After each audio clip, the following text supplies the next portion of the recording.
¿Qué dificultades has tenido tú? 1983. O sea, ¿cómo empezaste? ¿Por qué artes marciales chinas y no japonesas? Y él se había escapado de la ópera de Pekín. Es que se va a colar toda España de eso. ¿Qué consejos le puedes dar a...? Imagen Kung Fu, que tienes que sacar, que si flexibilidad, que si velocidad. Y ahí montamos la sede. En el 85 ya éramos campeones. Pero hasta llegar a este punto, la vida te da muchos palos. O sea, es difícil, poca gente puede vivir del arte y aún menos de las artes marciales. Si tú estás dispuesto a hacer ese sacrificio. Después, con Juan Carlos Aguilar, hace muchos años, ese mismo equipo que lo limpiamos de todos los problemas que había de drogadicción y de robos. Sí, pues, ¿has tenido alguna lesión grave? Haciendo mortales. Como siempre me dijeron a mí, empieza. Y luego, una preparación mental. Esa experiencia es que he cogido la experiencia de cómo se hace y cómo no se hace. ¿Cómo estás ahora? Eso es una barbaridad. Después de 40 años ya considero las artes marciales para defender. Pero con eso nos conformamos. Como profesores, como instructores. Y confianza. Porque si confías en ti, pues a los monitores eso. Que no preguntan a gente qué ha pasado o cómo lo has hecho, ¿no? ¿Sabes cuál es el único secreto? Y luego los alumnos, si quieren avanzar, la rehabilitación y luego el cerebro, pues si son golpes de cabeza, todos los médicos hablamos de lo mismo. Si no eres la mayor eminencia que hay ahora mismo en España en las artes marciales, pues estás en el top. 1983. Madre mía. Cuando empecé a dar clases en el Colegio Panamá con los niños. Es que se va a colar toda España de eso. ¿Ves cuando empezamos? Qué fuerte. Aquí empezaste a dar clase. Sí. Aquí ponía en chino, pone Instituto de Investigación de Wushu. Sí. Colegio Panamá. Sí. ¿Colegio? ¿Dónde estaba? Este colegio estaba en San Blas, en la zona de donde estaba todo el problema de drogadicción en 1982. Sí. Y ahí empezamos con ese colegio, que me lo dejó un profesor. Y ahí montamos la sede del Instituto de Investigación de Wushu de los chinos. Sí. Pues se fundó con Lan Chuanping y Fan Xinmin y Wang Pingpui, más el apoyo de la embajada. Qué bueno. ¿Cuántos años tenías ahí? Pues ahí tenía 22. 22. 22, 23 añitos. Esto fue en 1982 que empecé las clases. En el 85 ya éramos campeones. Ya ves.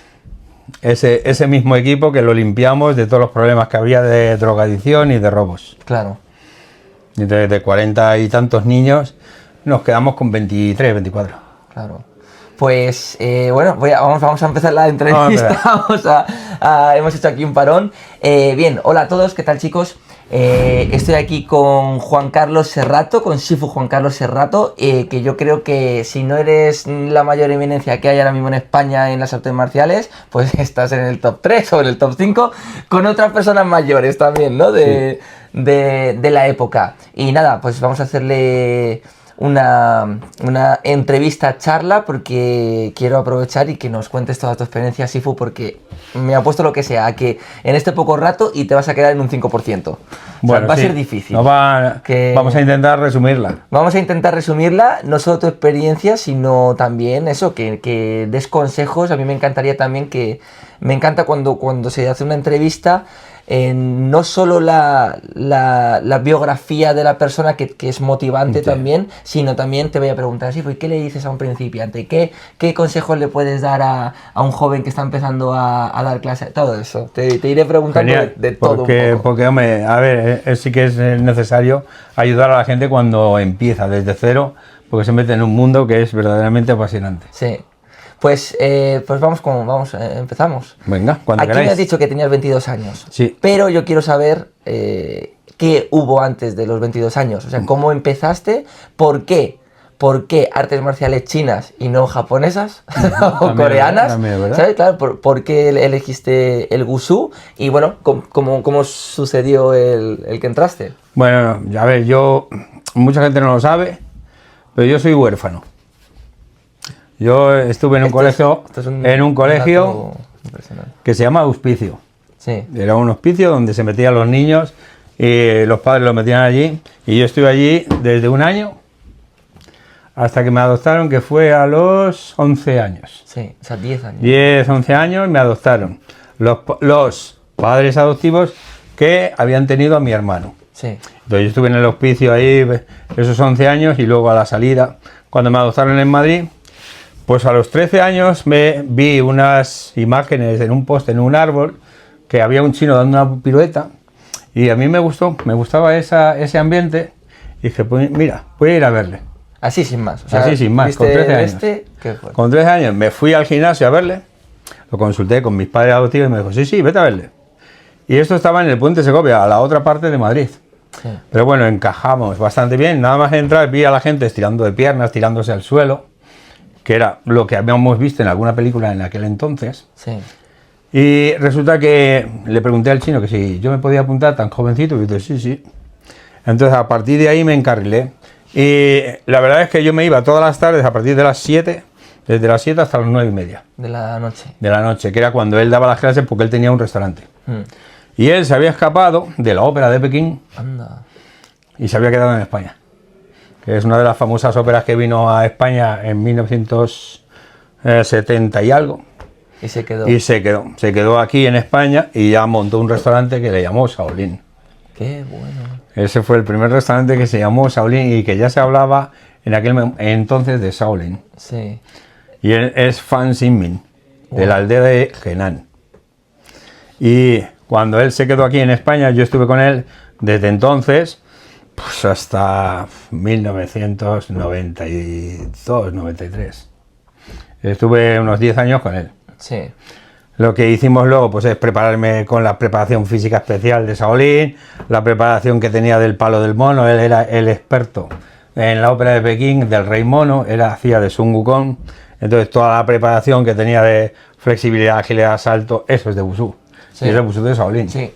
Entonces lo que hizo es, pues a todos los que venían de España, enseñarnos ese campo. Sí. Y luego se introdujo en lo que fue el Wushu, que fue allá por 1983, empezaron ya los auges a que el Wushu se tenía que implementar. Y entonces fue cuando empezaron los primeros contactos con las federaciones de judo y de karate.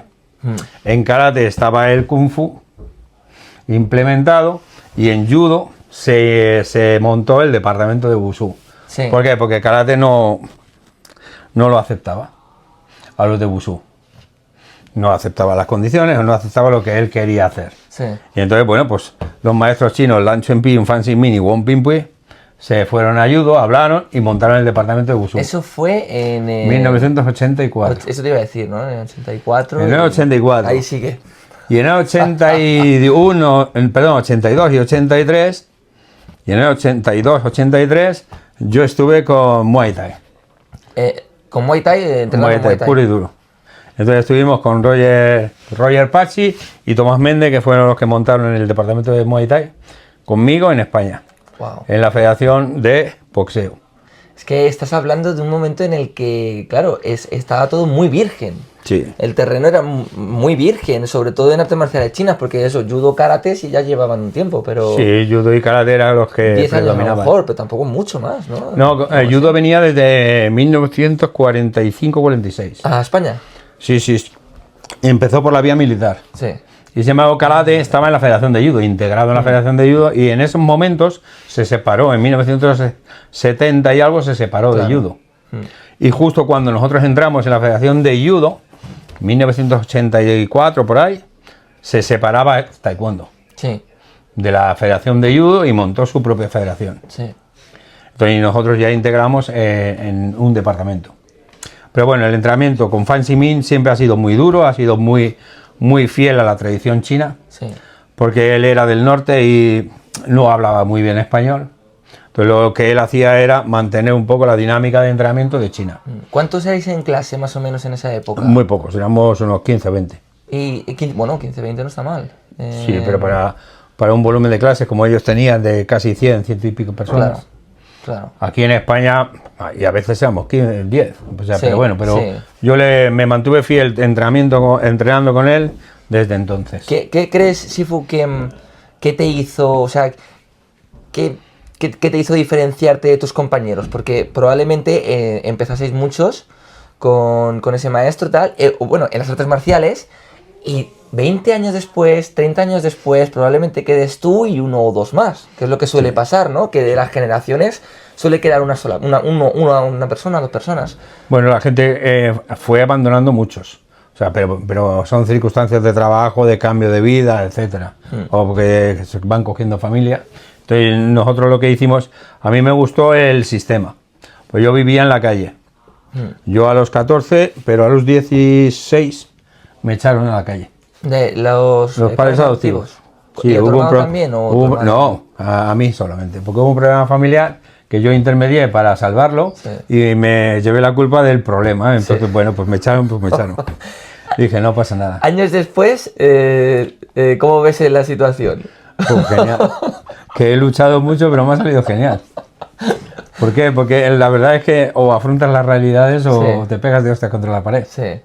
Bueno, pues el caso es que cuando pasó eso, yo seguí luchando en artes marciales. Sí. Me puse a trabajar con 14 años, con 15 años, y con 15 años ya me cogí un pisito. Wow. Para trabajar, yo solo. Entonces trabajaba y entrenaba, nada más. Entonces lo que hizo las artes marciales por mí, fue muy sencillo, que me sacó de la calle. Sí. Me sacó, porque yo hasta entonces vivía también en la calle. ¿Y te centró? No, me centralizó total. Entonces yo entrenaba, trabajaba y me iba a dormir. O sea, me sacó de la calle total. Qué bueno. ¿Y qué pasa? Que me vinculó mucho. Entonces el maestro lo que me daba son algunos libros para que leyera. Sí. O más bien, no es para que leyera, es para que viera los dibujos. Dice, mira los dibujos. Mira cómo se hace. Claro. Pues él no me lo sabía explicar en castellano. En español, claro. Y tampoco que, pues a ver, ya por aquel entonces tenía 45, 46 años. Entonces lo que hacía es enseñarme los libros, mira cómo se hace. Sí. Así. Y luego lo repetíamos en clase. Entonces yo iba con él muchas veces de sparring. Sí.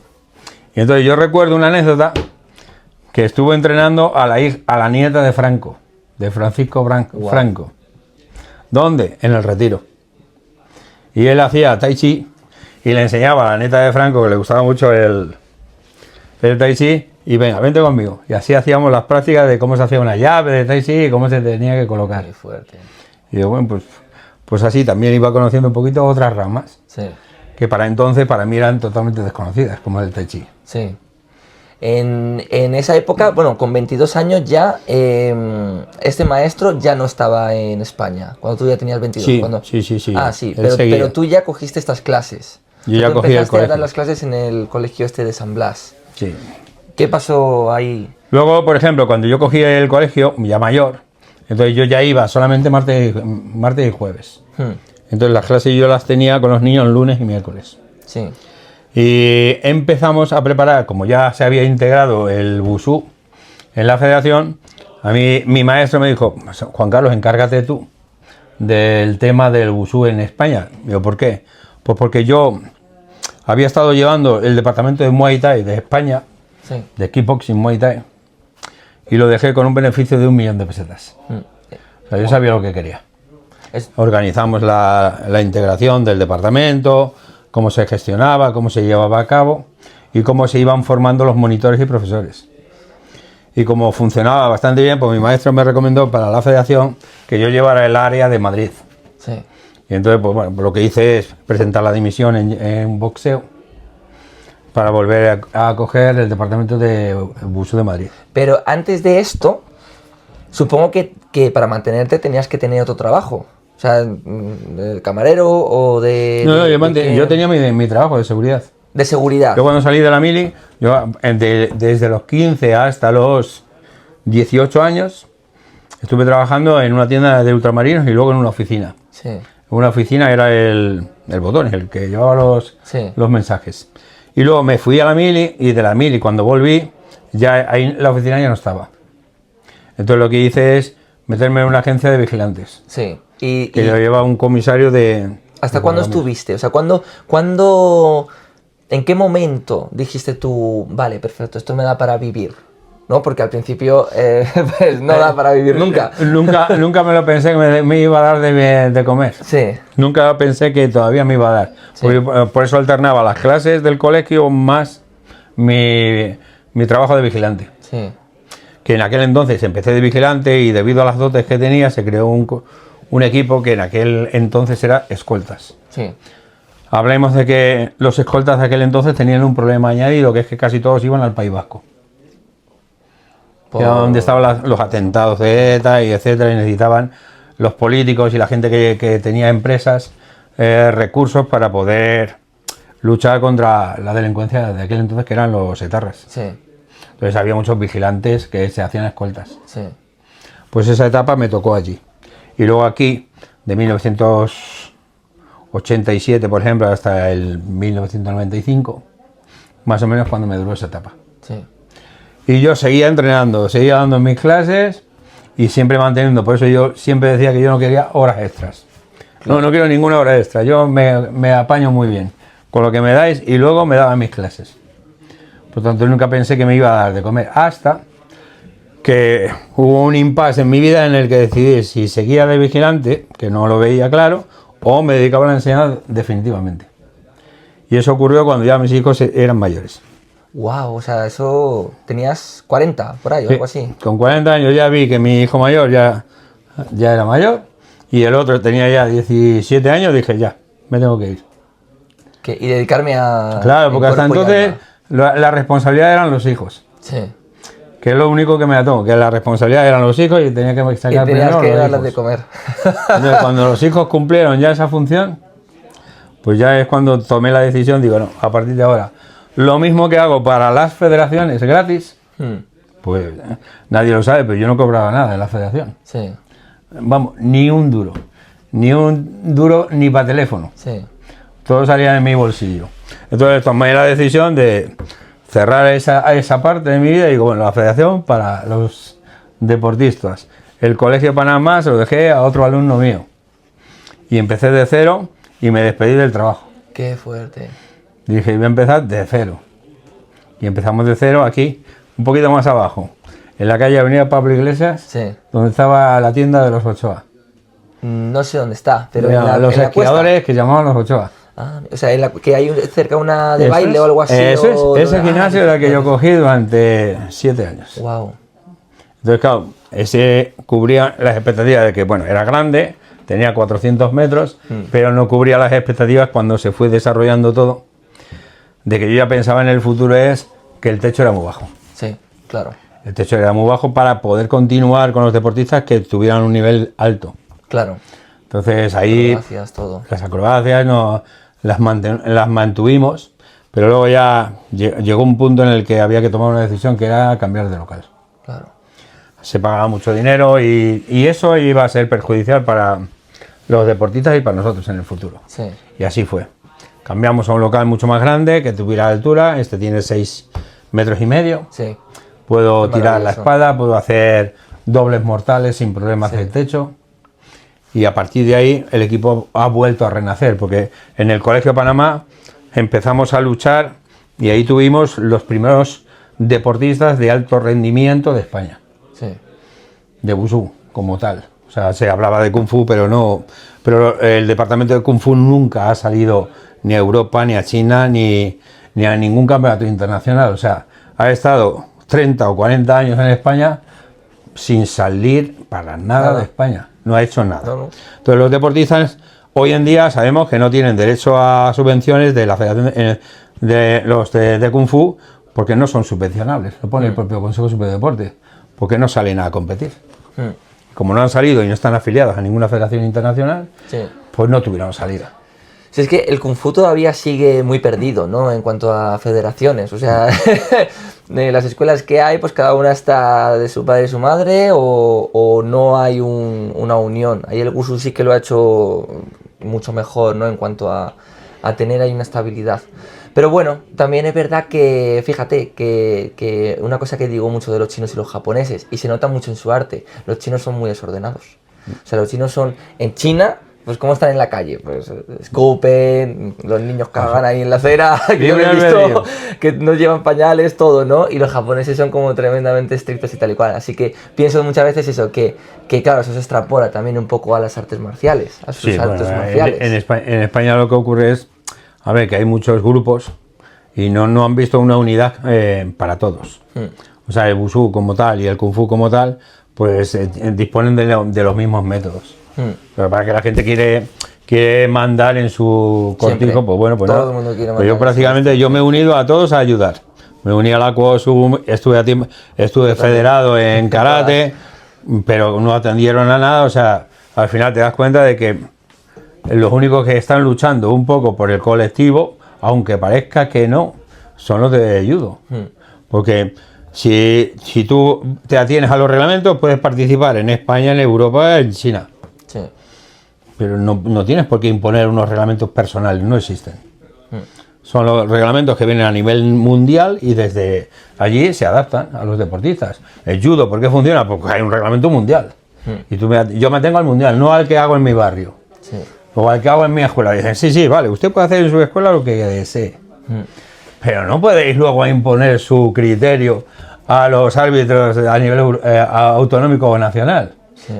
Como no cabe en la cabeza de los judocas, por eso han crecido tanto. Pero sin embargo nosotros queremos imponer nuestros criterios. Claro. Y no nos leemos el reglamento. Claro. Pues muchas veces le decimos a la gente, pero léete el reglamento por lo menos. Para poder saber por dónde va la acción. Sí.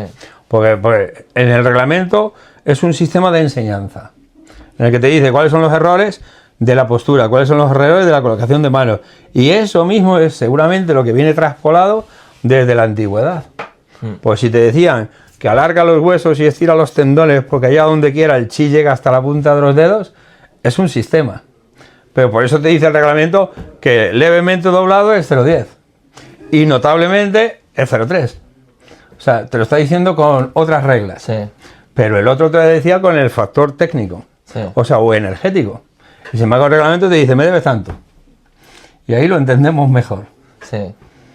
¿Qué te iba a decir? Sifu? Antes de... Claro, porque tú ahora ya pues tienes la escuela, te va genial, está todo como muy solidificado. Pero hasta llegar a este punto, la vida te da muchos palos. Te da palos por todos los lados, que si tal, o sea, no sé qué. O sea, es difícil. Poca gente puede vivir del arte.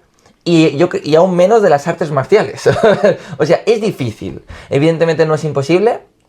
Hay que animar a las personas que quieren. Es más, lo primero que hay que hacer, yo creo que es siempre hablar con una persona que ya ha pasado por ese camino. Y quería comentarte ¿qué dificultades has tenido tú? ¿Cuál ha sido lo más difícil que te ha llevado hasta pues donde estás ahora? Algunos tropiezos que te hayan acelerado, otros momentos que hayas dicho tú, no sé si volver a trabajar de vigilante o hemos tenido muchos tropiezos. Por ejemplo, los 2 primeros años ya contábamos que era empezar de cero. No había alumnos y había que dar a conocer la actividad o las actividades. Entonces, pero imagínatelo de otra manera. Es si tú estás dispuesto a hacer ese sacrificio. Porque igual que lo he hecho yo, lo ha hecho el de karate. Sí. O lo ha hecho el de taekwondo, que ha montado un gimnasio de taekwondo. Por ejemplo, los maestros Kim de taekwondo. Sí. Pues empezaron con un gimnasio muy pequeñito. ¿No siguen con el gimnasio pequeño? No, pero luego se expandieron. Sí. Hicieron más, pero porque el sistema que tienen, yo fui a una el sistema de enseñanza funcionó. Sí. Funcionó, por eso lo que había que hacer era tener un sistema de enseñanza y darle un plan de trabajo a la gente, no alternado, porque es que hay muchos sitios donde se empieza por A, luego se va a Z, luego se vuelve otra vez a A. Entonces hay unas alteraciones en el ejercicio, que eso es lo que podría ayudar a que el sistema fuera más o menos coherente como en China. Entonces tú vas aprendiendo y luego al final tengo la técnica, que es lo mismo que hacen las artes marciales. Las artes marciales no empiezan así, ya todo son habilidades. Sí. Las habilidades se van fabricando. Y más en Kung Fu, que tienes que sacar, que si flexibilidad, que si velocidad, que si potencia de salto, que si luego las piruetas. A eso también. Entonces todo eso tiene unas cualidades. Entonces la hora del gimnasio era establecer un plan de trabajo. Establecimos un plan de trabajo y un plan de formación, que era lo que faltaba en 1984. Hasta 1996 faltaba en España, porque cada uno enseñaba de su... Sí. Así, de su mala manera. Entonces lo único que yo tengo bueno es que yo tuve varios maestros desde 1987 universitarios. Sí. Que fue Chen Yuqiu, Fan Xinmin me enseñó el sistema del templo, y Chen Yuqiu fue el director de la Universidad de Educación Física de Wuhan, departamento de Wushu. Y él me decía, Serrato, las reglas son importantes para que funcione el Wushu. Sí. Y para que tú entrenes. Por eso dice, el reglamento te va a ayudar a que entrenes mejor. Entonces yo me atuve y me estudié el reglamento de Wushu. Y con eso aprendí mucho y enseñé muy bien. Vamos, ahí tienes los resultados. El director del departamento de Wushu es alumno mío. Y fue alumno mío. El campeón del mundo, Raúl Esteve, también fue alumno mío. O sea, muchos alumnos que ahora están dando clases y muy buenos, fueron alumnos míos. Porque yo fui por la línea de cómo enseñarles las reglas de movimiento y cómo hacer el Kung Fu. Qué bueno. Y entonces, incluso en Shaolin, yo estuve en Shaolin en 1994, en el 84 y 87. Sí. Pero en el 94 me quedé allí un mes. En el 94. En el 94. Sí. Y ahí es cuando llevé a muchos españoles también y ya estuve con Xi Xing-Kun, Sí. con el maestro Xi Xing-Kun, y claro, él hacía saltos, pero gracias a lo que yo había entrenado en China también hacía saltos. Eso te iba a decir, totalmente. Yo también hacía saltos, entonces claro, él decía, pues este extranjero funciona muy bien. Y dice, ¿de dónde? Digo, pues yo estaba en Wuhan, con el maestro tal. Y luego en Pekín también estuve, en la Universidad de Pekín. Ah, sí, también, con este y con este. Qué bueno. Entonces, ¿qué pasa? Que él veía que es que estábamos bastante bien formados. Sí. Entonces nos ayudó mucho en el templo. Sí. Y desde ahí guardamos una amistad tremenda, porque cuando vino a España Xi Jinping, después con Juan Carlos Aguilar hace muchos años, lo primero que nada más tocar España, oye, ¿dónde está Juan Carlos? Sí, te iba a preguntar, con Juan Carlos Aguilar, ¿tú has coincidido en tiempo en China? No. Porque, claro, eso fue en España fue una locura. Cuando la noticia, pues llamaron a todas las escuelas para que hables, probablemente te llamaron 14 periódicos para que hablases con ellos y tal. Sí, hemos hablado con varios periódicos, pero también hemos denegado algunas entrevistas. Sí, claro, no, porque es que no es... No, porque no éramos nosotros la parte oficial que debería de dar esas explicaciones. Bueno, con Juan Carlos Aguilar sí que hemos coincidido. Por ejemplo, la primera visita de los monjes de Shaolin la organizó mi maestro. Sí. Fan Xinmin. Vuelvo a repetir que era del templo de Shaolin. Y además, una de las cosas más importantes que no lo ven los de artes marciales es representar al rey de los monos en China. Sí. Es que tienes que ser muy bueno. Muy bueno, sí. ¿Por qué? Porque Sun Wukong se representa como uno de los acróbatas más habilidosos, tiene que manejar muchísimas armas y luego las coreografías que montan entre peleas entre ellos. Sí. Bueno, pues una vez que él montó y trajo a los monjes de Shaolin, pues claro, me llamó a mí y yo lo organicé con la Federación Madrileña de Judo. Sí. Pues ahí es la primera vez que conocí a Juan Carlos Aguilar de Bilbao. Sí. Con su mujer entonces. Y vamos, estuvimos hablando sobre el tema. Me dijo que sí, por favor, que si podía estar con los hermanos del templo Shaolin. Digo, pues muy bien, pues ponte con ellos. Ah, claro. Él te pidió que... Y yo le dije que sí, que se pusiera. Claro. A ver, yo siempre he colaborado con todos, menos ahora. Sí. Ahora no colaboro con todos. Después de años, no tengo esa necesidad, sino solamente con los amigos y con los que de verdad se dedican a eso. Sí. Ahora mismo hay gente que viene de China o de España que pregunta, a veces digo que sí y a veces digo que no. Por eso te digo, porque ya he tenido esos tropiezos, que he ayudado a todos de buena fe, igual que me los he llevado a China, les he puesto en los sitios y en las universidades adecuadas, que era lo que ellos querían para trabajar y para ayudar. Bueno, pues muchos no han ayudado en nada. Sí. En nada, solamente a su bolsillo, a su ego personal. Pues Juan Carlos Aguilar empezó por ahí y luego empezó a diversificar el tema. Ya se empezó a marchar otra vez a China. O sea, que había estado en Shaolin, digo, pues yo a ti en Shaolin no te he visto. Y fíjate que he estado 3 veces. Sí. Digo, pero a mí no me ha dicho ningún del templo de Shaolin que tú estabas allí. Pues si no me dice, pues hay un español allí. Sí. Y dice, y si tú has estado con Xi Jinping, yo he estado con él un mes y no me ha dicho que estabas tú allí. Sí. Bueno, pues así quedó la cosa. Y luego él empezó a diversificar y ya empezó a marcharse allí. Sí. Y llegó a un acuerdo con Cinturón Negro para promocionarle, y Cinturón Negro le promocionaba y le lanzaba. Entonces... Y luego... Claro, al que le interesó fue a Cinturón Negro, que vendió su periódico y sus cursos, y ya está, gratis. Y entonces es por donde tiraba, y yo me tiré por el otro lado, que era formación. Sí. Yo me iba a las universidades, estuve visitando y empezamos todos los años un viaje en el que íbamos a unas universidades a estudiar, y si los deportistas hacían competición, y si hacíamos tradicional. Y así es como me fui forjando un poquito más después de dejar la federación en 1997. Sí. Y volviendo un poco a la pregunta, entre todo este tiempo, ¿ha habido algún momento que te haya hecho tambalear respecto a las artes marciales? O sea, que hayas dicho, lo dejo todo, me dedico a mí mismo y vuelvo a un trabajo estable, o sea, por así decirlo, ¿no? Un trabajo estable de lunes a viernes que no dependa tanto de ti, de tu trabajo. Bueno, eso sí que pasó, pero digamos que en 1997, cuando ya montamos la empresa, hay 2 años ahí muy duros en los que no había ingresos. Más bien, el primero era totalmente cero. Que para que mi mujer pues también estaba apenada y digo, cariño, confía en que esto va a salir para adelante. Confía, ¿no? Y no, se lo dije, digo, confía en que esto va a salir para adelante. Porque un negocio nuevo y más de cero, que no me traje a ninguno, ¿eh? Además se lo dije, no quiero que venga ninguno. Sí me siguieron 2 o 3. Sí. Pero vuelvo a hacer la limpieza de turno, porque había que hacer la fase esa. Sí. No quería nada que ver con las federaciones porque no habían aportado nada. Yo empecé con una mano delante y otra detrás.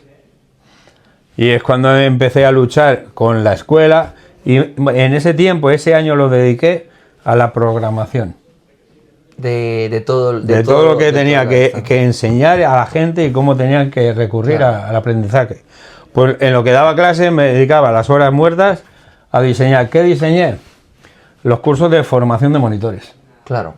¿Qué es? Programación. ¿Qué tienen que hacer? ¿Qué teoría? Cogía los libros, esta teoría, esto que es de aquí, esto de Kung Fu, esto de... Nada, esto es de otro sitio. Entonces, dimos la teoría y los ejercicios que deberían de aprender los practicantes. Por un lado, los de Tai Chi, y monté el plan de estudios de Tai Chi Chuan. Yo entonces ya sabía Chen Si Tai Chi Chuan. Y luego me especialicé en Chen en la Universidad de Wuhan y a partir de allí conocí a mi maestro, me dio una recomendación para el templo de Bután. Y dice, ahí está el origen del Tai Chi, pues vete allí a investigar. Eso fue después. Entonces programé el Chen Tai Chi durante 8 años. Y el Wushu, y le hice un planteamiento técnico. Qué formas tenían que aprender según iban aprendiendo los diferentes monitores. Y luego el plan, no podía ser un plan a corto plazo porque formar a un monitor. Entonces hicimos un estándar de 3 años de formación. Un sábado, en aquel entonces era sábado y domingo por la mañana. Pero claro, el plan era muy denso. Tenían que manejar los estilos del norte, estilos del sur. Había 2 o 3 formas de cada uno, lo mismo que había en China. Luego pusimos arma corta, que era sable y espada, arma larga, palo y lanza, y por otro lado técnicas de autodefensa. Y eso nos daba un plan de horas y un plan de más o menos 3 años. Y luego ya el que quisiera especialidad. Currándoselo. Sí, ese era currándoselo. Currándoselo. Ese era currándoselo, porque ahí salían bien los monitores y precisamente los que han salido, todos están trabajando. Todos los que vinieron con nosotros, como fase alternativa tenían su trabajo y luego por la tarde daban clases.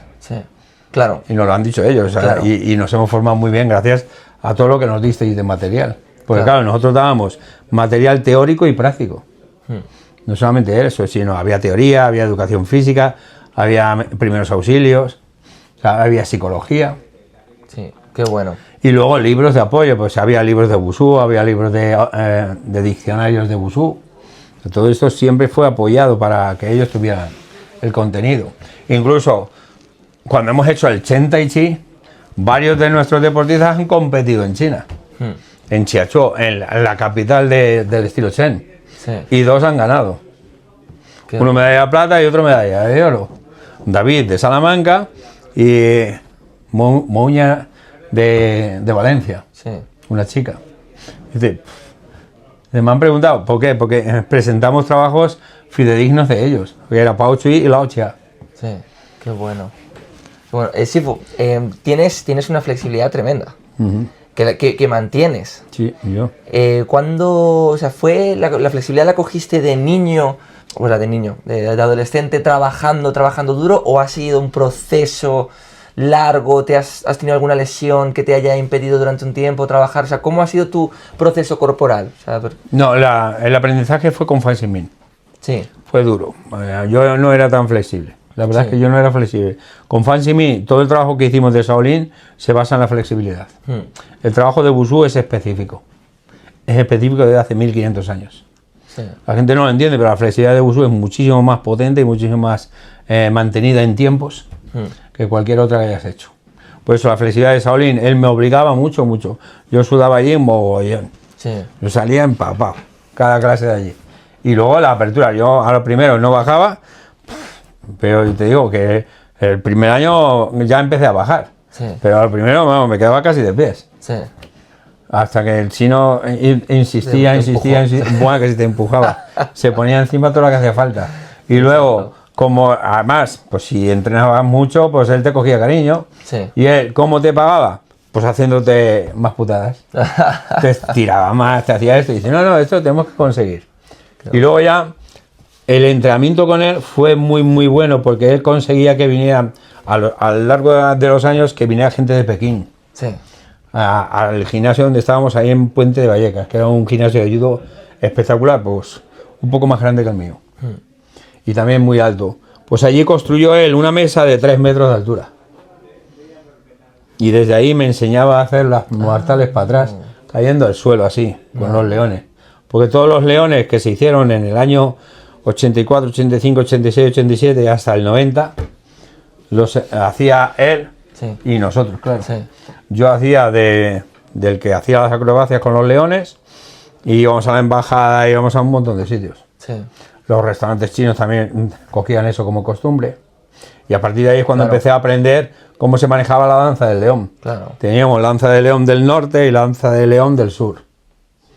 Entonces yo hacía desde la mesa, pegaba los mortales para atrás, que miraba y digo, madre mía, pero esto está altísimo. Madre mía. Pero me enseñó a caer y me enseñó a hacer las cosas. Sí. Ahora tu hijo Nacho es el que ha cogido el relevo de las acrobacias. Y el Carlos también. No, y Carlos, sí, Carlos también. Carlos también. Lo que pasa es que ahora hacen menos. Carlos se dedica.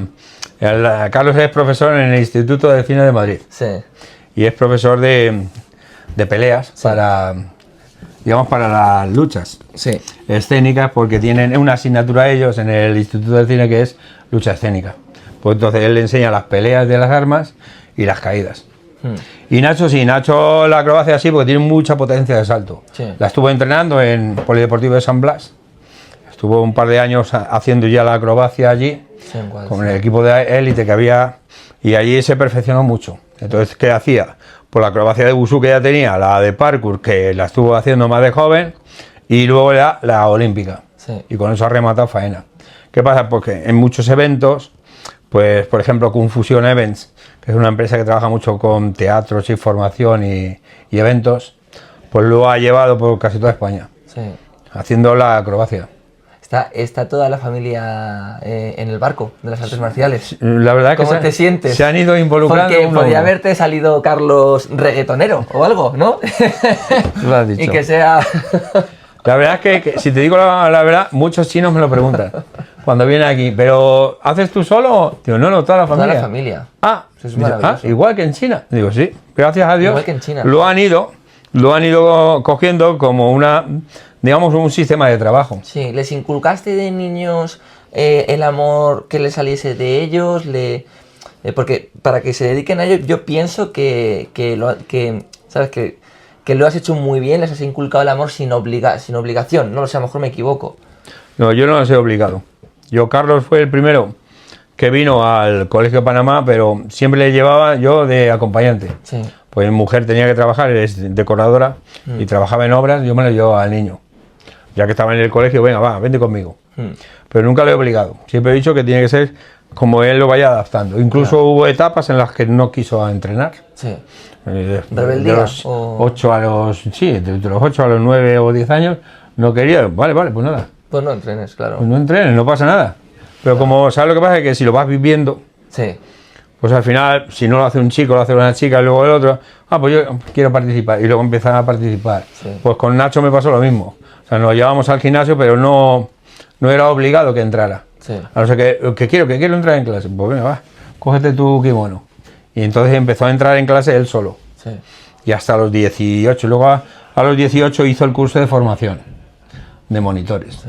Y entonces ahí es cuando empezó él a cogerle más carisma a la formación. Claro.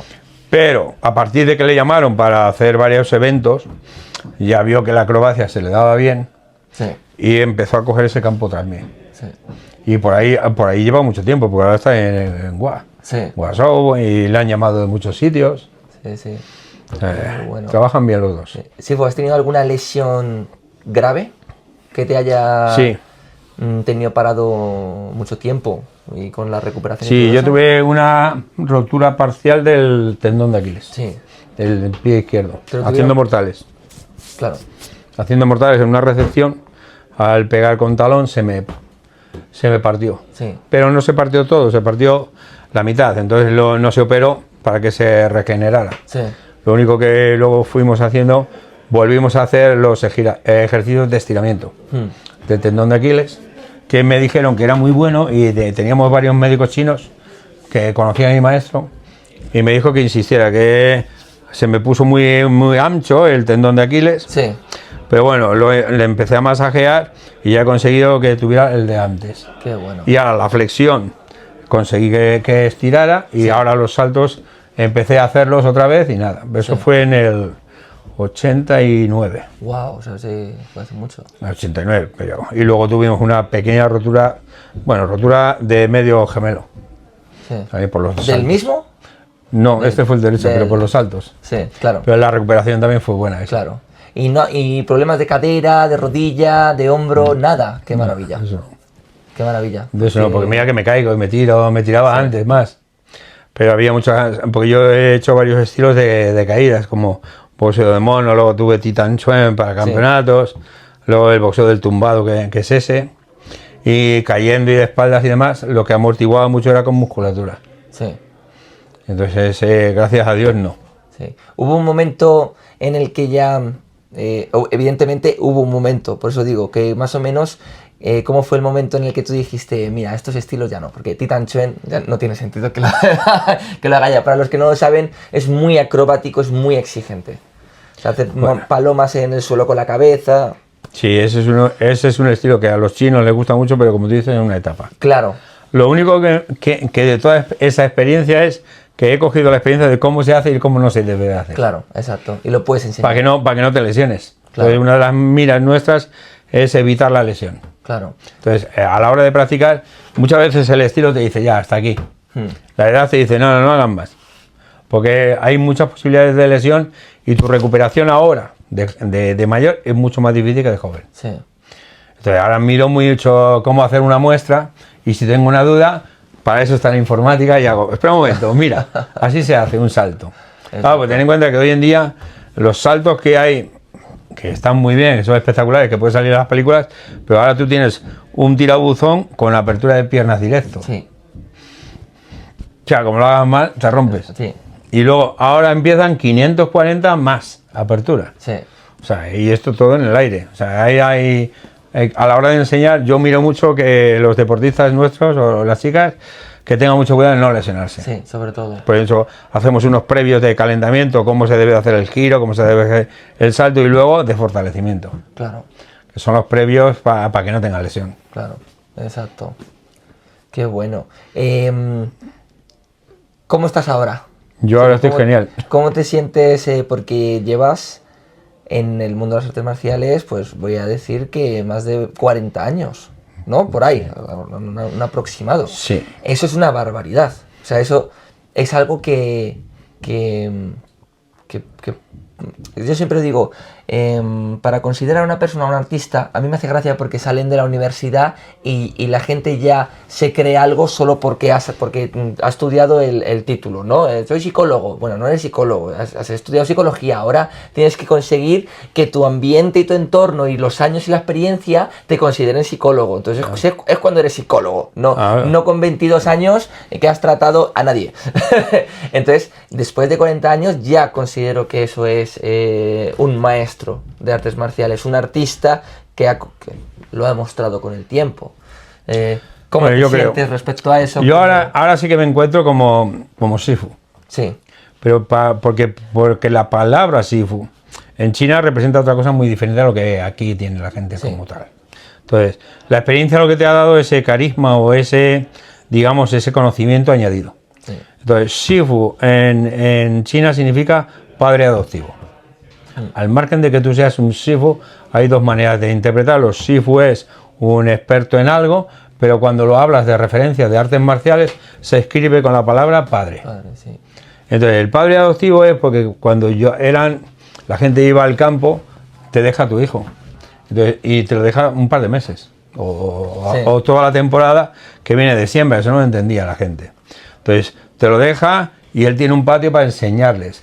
Las artes marciales para defenderse, las artes marciales como educación física, las artes marciales, digamos, también como vinculación a aprender, porque mucha gente de artes marciales aprende medicina.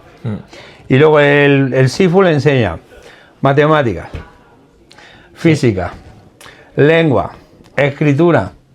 Por tanto, todo eso era la formación que iban a llevarse a cabo. Pero claro, no va a tener a todo el pueblo, pero es como si fuera un pequeño colegio. Sí. Y hoy en día todavía en China existe eso. Es que muchos padres dejan, por ejemplo, en Shaolin, tú has visto que están las academias estas que tienen 10.000 alumnos. Sí. Pues ya están. Y esa se llama Takou. Sí. Takou, el dueño de Takou, era amigo de mi maestro. Qué bueno. Y yo estuve en Takou, la nueva Takou, donde iba a haber 10.000 alumnos. Sí. Y cuando han ido allí a estudiar, yo he mandado con mi carta y les han atendido genial. Qué bueno. Por eso te digo que la palabra Sifu en España es diferente. Y luego enseñarles lo que tienen que hacer y los deberes es lo que le cuesta a todos hoy en día transmitir. Sí. Tienes que transmitir algo más, que no solamente ejercicio. Sí. ¿Qué consejos le puedes dar a los... vamos a ir primero a los principiantes como Sifus, ¿no? como profesores, como instructores, y luego a los alumnos? ¿Qué consejos le puedes dar a los que quieren vivir de esto? Los monitores que quieren vivir de esto sí que necesitan perseverancia y confianza. Porque si confías en ti y tienes perseverancia, lo vas a conseguir. Pero si confías en ti pero no tienes perseverancia, te va a arrollar la ciudad. Sí. Entonces la perseverancia te va a ayudar a mejorar tu técnica. Porque igual es lo que hice yo, pues prográmate. ¿Qué quieres enseñar? No puedes empezar por la Z. Si tú quieres que la gente aprenda, tiene que empezar por la base, y la base es lo que consolida.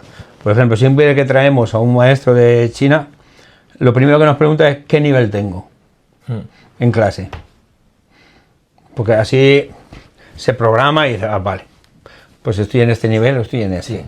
Pues a los monitores eso, que se programen, que tengan una buena línea de trabajo y perseverancia. Sí. Porque si no perseveran ellos, los demás no van a apostar por ti. Totalmente. Pero si tú perseveras, cuando te veamos los demás, digamos, venga, va, para adelante. Sí, qué bueno. Y lo bueno es que nosotros cuando viene gente a preguntarnos si podemos ayudarles, les ayudamos. Sí. Pues muchos monitores, muchos profesores, si vemos que podemos echar una mano, se echa. Sí.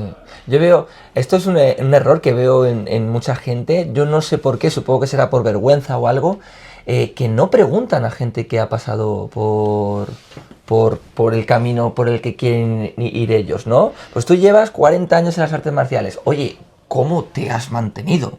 ¿No? O ¿cómo lo has hecho? ¿No? Veo mucha gente que intenta empezar algo sin sus ideas y yo pensando, pues preguntar a los maestros, preguntar a los... Yo creo que ese es el error, Dani, que la gente no pregunta. Que no preguntan. ¿Por qué? Porque a lo mejor tienen miedo al rechazo, o tienen miedo al que no te van a contar sus secretos. Digo, pues aquí no hay ningún secreto. Pero si no lo cuenta, bueno, vale, pues ya está. Pues ¿Sabes cuál es el único secreto? Como hacéis vosotros. Trabajar, trabajar, trabajar y trabajar. Porque si trabajo y me dedico a la juerga y vuelvo a trabajar y me dedico a la juerga, pues al final el alumnado también lo ve y desaparece. Sí. Pero el trabajo constante es el que te hace que al final tengas buenas raíces. Sí, sí, totalmente. ¿Y consejos para los alumnos? Y luego los alumnos, si quieren avanzar, como siempre me dijeron a mí, empieza desde la base. Y es la preparación de tu propio cuerpo.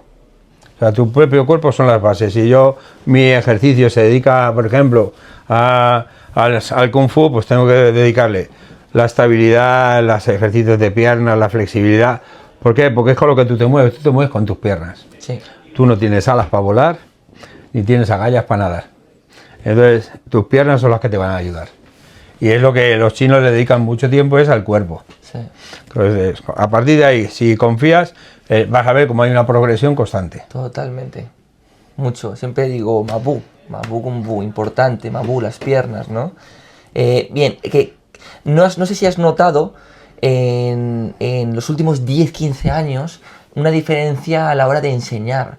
como que ahora los chicos que entran están mucho más ansiosos y quieren aprender como mucho más rápido, ¿no? Entonces tú le dices, tienes que ir más despacio, o la base es importante. ¿No has notado como esa como velocidad, ¿no? Que alguien entra y ya quiere hacerlo todo. Sí, pero eso es un sistema instaurado en la ciudad. En la ciudad todo se pide deprisa. O se vive deprisa y es que yo quiero hacer esto para mañana. O porque lo ve, pero resulta que tú ves el entrenamiento, por ejemplo, o como otros deportistas lo han hecho, pero no has visto el proceso. El proceso de atrás. El cuerpo humano tiene un proceso. Y tú de hoy para mañana no puedes conseguir habilidades. Sí. Y no hemos inventado la pastilla para tal. Sí. La única pastilla ahí es como lo llevan haciendo en 1500 años. Hace 1500 años en el templo de Shaolin instauraron un sistema de trabajo muy bien. Lo único que ha hecho la modernidad es limpiarlo, perfeccionarlo, el porqué. Sí. Para los músculos, para los huesos, para los tendones, vale, fortalecimiento. Pero el sistema que ellos tenían era una preparación física y mental. Sí. Porque el ejercicio físico también te puede dar un refuerzo mental. Porque ellos no competían. Sí. Pero lo usaban para la vida cotidiana. Exacto. Ya bastante dura es. Sí. Bastante dura es. Pues en el proceso de hoy en día, la gente lo quiere muy deprisa y dice, es un error, porque claro, así duran 2 meses o 3. Pues te piensas que por ejemplo, pues yo qué sé, pues que se van a abrir de piernas pues como Jade. Sí. Digo, ya sabes, pero Jade lleva entrenando en 2 semanas. Y tú diré, ¿cuándo se va? Que no, que yo me quiero abrir de piernas ya. Digo, ya, pero es que tus piernas, primero, no tienen flexibilidad. Segundo, si lo haces de golpe, se van a rasgar los músculos. Sí. Y ahora vas a estar, ¿cuánto? 4 meses de lesión. Sí. Y luego la demoralización que te llevas. Totalmente. Por no hacer un proceso de ir alargando el músculo poco a poco. Sí. Que sería el proceso más idóneo. Pues eso es lo que quiere, la gente lo quiere de hoy para mañana y no se puede. Y con esos alumnos, le estableces bien las normas, al final se terminan marchando. Sí. Pues bueno, pues te quedarás con... O si lo comprende, se te quedará porque le gusta mucho el Kung Fu. Sí. Entonces, bueno, hoy en día es ese el ratio que tenemos. Sí, yo pienso no, y he visto, si te rindes, si eres una persona, por ejemplo, eso que entra en Wushu, en Kung Fu, da igual, donde sea, en guitarra, donde sea, ¿no? Quieres resultados rápidos y a los 3 meses te frustras y te vas, te va a pasar exactamente lo mismo en absolutamente cualquier cosa que te apuntes, porque en todas las artes es exactamente igual.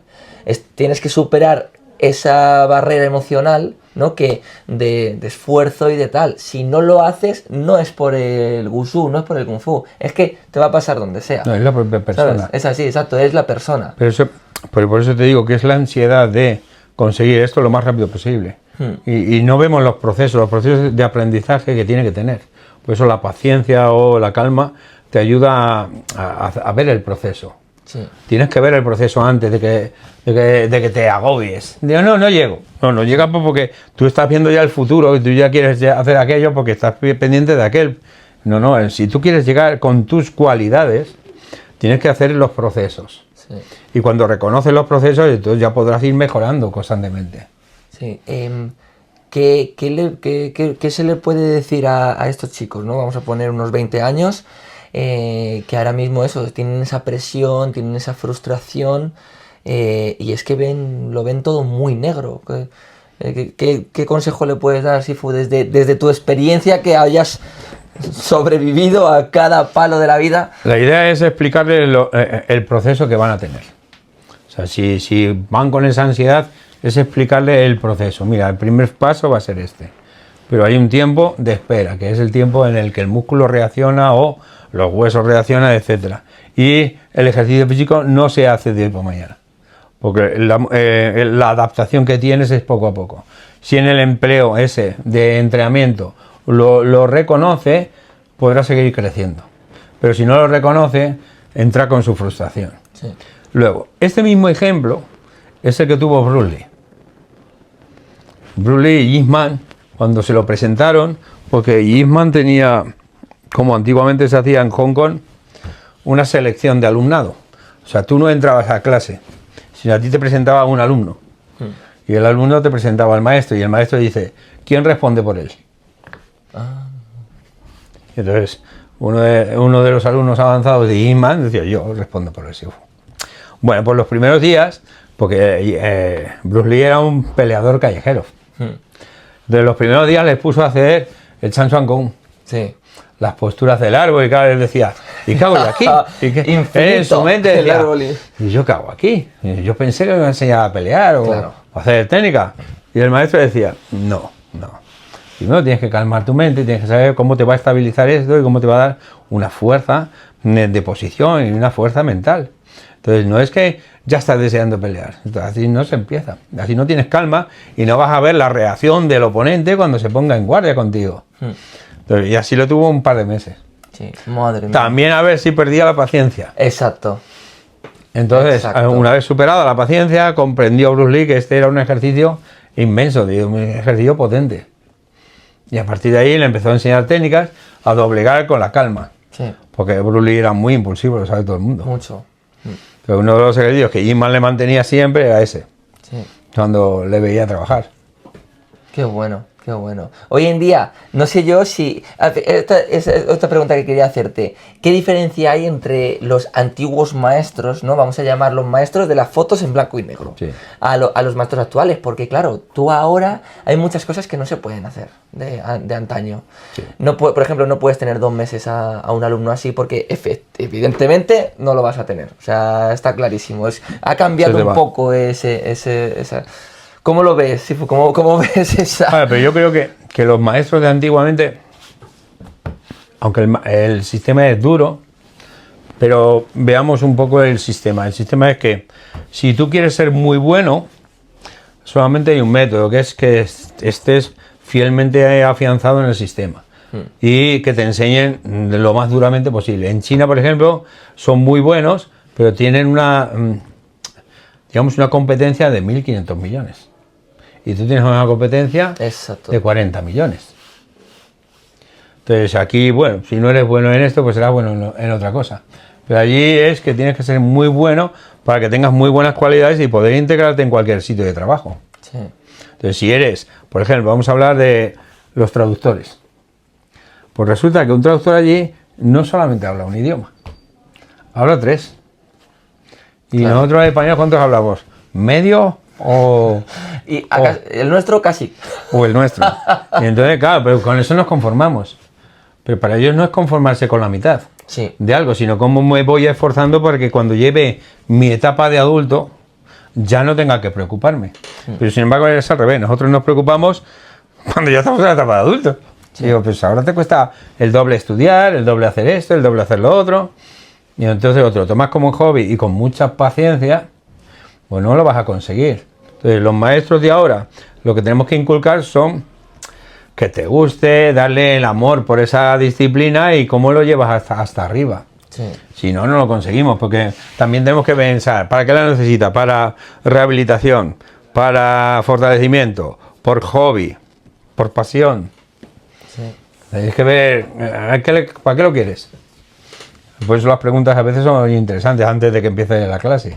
Sí. Del alumno y dice, vale, pues le gusta por rehabilitación. Ya sabemos que le duele esto y hay algunos ejercicios que sí puede hacer y otros que no va a poder hacer. Sí. Hasta que se recupere bien. Sí, exacto. ¿Qué proyectos tienes, Sifu? Porque has cumplido muchas cosas, ¿no? Has montado una gran escuela, has formado muchísima gente, o sea, como que ya has hecho mucho. Todavía te quedan cosas dentro que quieres hacer, que quieres cambiar en las artes marciales, o quieres mejorar, o quieres dejar... Bueno, ahora hemos iniciado un proyecto con la federación importante, que es un proyecto que se llama Cadete Junior Olímpicos. Es un proyecto en el que me he involucrado para sacar a los niños y a las niñas de Wushu que estén federados a poder obtener, digamos, la categoría olímpica. Sí. Porque ahora el Wushu es olímpico. Sí. Ya está firmado la Carta Olímpica de Junior, de los deportes olímpicos de Junior en Dakar, 2026. Bueno, pues la opción era preparar a la gente que pudiera llegar allí bien entrenada para Wushu. Ahí en Wushu se va a poder presentar con Chan Chuan, Nan Chuan, con los estilos, incluido Tai Chi Chuan y Tai Chi San. Entonces la idea era un proyecto en el que se dedicaran a los chavales, porque llevamos 20 y tantos o 30 y tantos años y los niños estaban descabalados. Sí. Entonces, ese proyecto ha funcionado, empezamos en el 2023.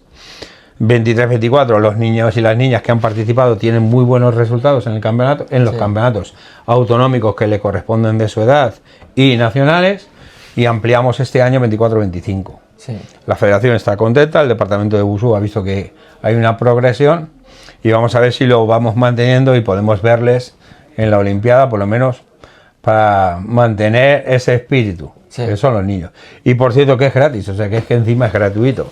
Los niños que quieran, el club dice, pues yo quiero mandar a ese sitio, que son los sábados nada más, o sea, no les quitamos nada, ningún entrenamiento de su escuela. De su colegio, o sea, que es un apoyo al entrenamiento, para que puedan ampliar conocimientos. Por eso te digo que hemos ayudado a muchos y seguimos en ese plan. Y segundo es, porque estamos pendientes ahora, por ejemplo, del Campeonato del Mundo de Kung Fu tradicional, que se hace este año, y el Campeonato Europeo. Y ahí presentamos a 4 deportistas en Tai Chi y en Wushu. Así que bueno, me involucro bastante ayudándoles ahí. Qué bueno. Dos preguntitas más, y te dejo ya, porque me dijiste tal y nos hemos pasado. No, vamos bien. Nervioso, vamos bien. Bien, están las artes marciales tradicionales. Ahora mismo están viviendo algo que yo lo llamo el yin y el yang, y está en el yin, que es como que los deportes de contacto, ¿no? Las MMA, kickboxing, Muay Thai, o sea, como que están cogiendo un auge, como si eso fuese lo único importante de las artes marciales, ¿no? Es como que estamos viendo un poco que las artes marciales tradicionales están viviendo esa, ¿cómo se dice? Ese invierno, algo así, ¿no? ¿Qué piensas sobre esto que está pasando? De que los chavales ahora quieren MMA. Bueno, pero eso es un proceso de la vida. O sea, es un proceso de la propia vida. Las artes marciales es, digamos, el MMA y todo eso es directo. Aprendes muy rápidamente. En 20 meses aproximadamente ya se puede ser un peleador. Pero sin embargo, para Tai Chi Chuan y para todos los estilos internos, o las artes marciales internas, por ejemplo, o externas como Shaolin, lo que necesitas es una preparación de cuerpo y luego una preparación mental, y eso tiene un proceso en la persona.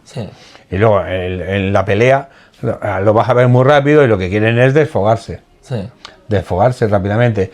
Y cuidado, porque cuando llegas a la pelea profesional hay mogollón de lesiones. Muchísimas. Mogollón de lesiones que no te das cuenta hasta que te toca, y si te toca y dices, debería haber elegido ajedrez. ¿Por qué? Pues porque cuando hay mogollón de enfrentamiento de huesos, articulaciones, luego roturas de músculos, que luego empezamos a ver el proceso o la rehabilitación, y luego el cerebro, pues si son golpes de cabeza, todos los médicos hablan de lo mismo, que es que los golpes a la cabeza, una o dos, no, pero es que no va a ser una o dos veces, es que son 20 y tantos meses en pelea. Entonces, la gente tiene que tener cuidado, porque los golpes en la cabeza siempre que permanece algo. Yo intento avisar a mi gente cercana, porque evidentemente no me apetece mucho hablar con mucha gente de esto porque no lo van a entender, pero a la gente cercana, a los alumnos tal y cual, o sea, siempre les pongo el ejemplo de la gota del agua que cae y perfora la roca. Pues imagínate durante 10-15 años, ¿no?, recibiendo puñetazos en el cerebro. Uno puede que no te haga daño, dos no, pero es que a lo mejor el tercero no sabes cómo te ha pillado y te deja mal para toda la vida. Entonces, con esto no estoy diciendo que no se haga combate. Si a ti te gusta hacer combate, haz combate. Pero cuidado, cuidado que ahora mismo no se ven los resultados dentro de 40 años, o cuando tenga esos chavales que tienen 15 ahora, cuando tengan 40 o 50 años. Y en el rugby ya se vio. No sé si sabes si fue que hubo un estudio que se vio que la gente de rugby se quedaba fatal. ¿Rugby o fútbol americano? Los de fútbol americano. Que se dan con la cabeza. Y se vio que se quedaban mal. Yo sé que eso va a ser el punto de inflexión para que mucha gente diga, vale, yo quiero artes marciales, pero no quiero la agresividad de tener que golpearme. Quiero ser inteligente, ¿no? Eso hubo un estudio también que se hizo sobre los estilos de boxeo y demás, que había unas repercusiones a largo plazo en el cerebro. Por eso el Comité Olímpico intentó quitar el boxeo. No sé si lo quitaba en esta Olimpiada o no, pero no le daba ya tanta repercusión a que estuvieran. Sí. O sea, ahí los deportes de combate, por ejemplo, a nivel olímpico no se permiten. Sí. No se permiten. Sí. Y yo veo a que los deportes de hoy en día, de pelea y de contacto, yo los tomo con mucha calma, porque siempre ha habido lesiones. Siempre. Ha sido lo más lesivo. Yo, mis alumnos, ha sido siempre en combate donde más se han lesionado. Claro, y además aquí al mismo te pone, hace piruetas para arriba, para abajo. ¿Eso qué quiere decir? Que está máximo concentrado en él. Pero sin embargo, en un descuido que tengas en una pelea, ¡pum!, un golpe, ya tienes. O un moratón, o un golpe de un dedo. Sí, claro. ¿Qué sería Juan Carlos Serrato si no existiese las artes marciales? Si hubiese... Ni idea, porque tal y como iba mi vida de jovencito, no sé dónde hubiera parado. No lo sabes, ¿no? No, pero seguramente pues estaría en la calle. Guitarrista. No, en la calle. Ni eso. Porque una de las cosas que más ha salvado para que mi cabeza vaya bien es el pasado está y no se puede cambiar. Sí. Pero te da la experiencia que tienes que hacer para seguir adelante. Sí. Entonces no pienso ni en lo que hubiera pasado. Sí. Y por ejemplo, ¿hay algún otro arte que te guste como hobby? Ya, o sea, en plan como algo secundario. Antes has dicho el ajedrez, pues no, me encanta jugar al ajedrez. O algo que te guste, o es todo artes marciales. No, ahora mismo, por ejemplo, pues estoy escribiendo un libro y me gusta escribir y me gusta, digamos, también, aquí hago de mantenimiento. O sea, me encantan a mí las cosas manuales. Sí, qué bueno. O sea, aquí el mantenimiento, coser la colchoneta y todo eso me lo hago yo. Qué bueno. Porque me gusta, además, si hay que arreglar un grifo, pues venga, vamos a verlo. Sí, sí. Chicos, tenéis debajo en el enlace, en el primer comentario y en la caja de descripción, pues os dejaré todas las redes sociales, la página web y todos los libros para que lo podáis echar un ojo y encontrarlo. Porque ¿sería este tu cuarto, tu quinto? Por ahí, ¿no? ¿Tu cuarto libro o tu quinto? Ese va a ser mi quinto libro. Tu quinto libro, ¿no? Porque ahora estoy con el proceso de uno que me cuesta mucho, que es el Nei Chachuan de Udán, Sí. que es la parte interna y es un libro que acomete la metáfora, la poesía y las artes marciales internas del monte. Es complicado. Ese es complicado, porque ya llevo 800 páginas y Wow. no quiero ni seguir. Córtalo ya. No, yo pienso que es una maravilla que escribas sobre eso, Sifu, porque si tú no lo haces, es que a lo mejor no lo hace nadie. Bueno, yo por eso me tiré viajando a Udán desde 1994 hasta el año 2011. Todo lo que he hecho es un proceso de investigación y de práctica e investigación. Sí. Por eso iba, en vez de comprarme ropa, pues me compraba libros. Sí. Y hablaba con un maestro, hablaba con otro, pedía informes a unos y a otros y me traje notas para en el futuro hacer esto que íbamos a hacer. Sí, qué bueno. Pues cuando lo saques me lo quiero leer. Quiero o usarlo eso es. De reposo y tal. Bien, pues Sifu, muchísimas gracias por tu tiempo. Muchísimas gracias por haber montado esta escuela, vosotros? Porque es donde estamos ahora entrenando. Y cuando nos tiraron el dojo, pues nos acogió. Y eso fue impresionante. Porque... No, por eso que mucha gente no nos tiene como muy serios, pero como tú dices, no preguntan. Sí, no preguntan. Si preguntaran, a lo mejor se llevan un chasco. Sí, seguro. Pues nada, ha sido un placer trabajar y tener esta entrevista con Dani. Y vosotros, me encanta. Muchísimas gracias, Sifu. De nada.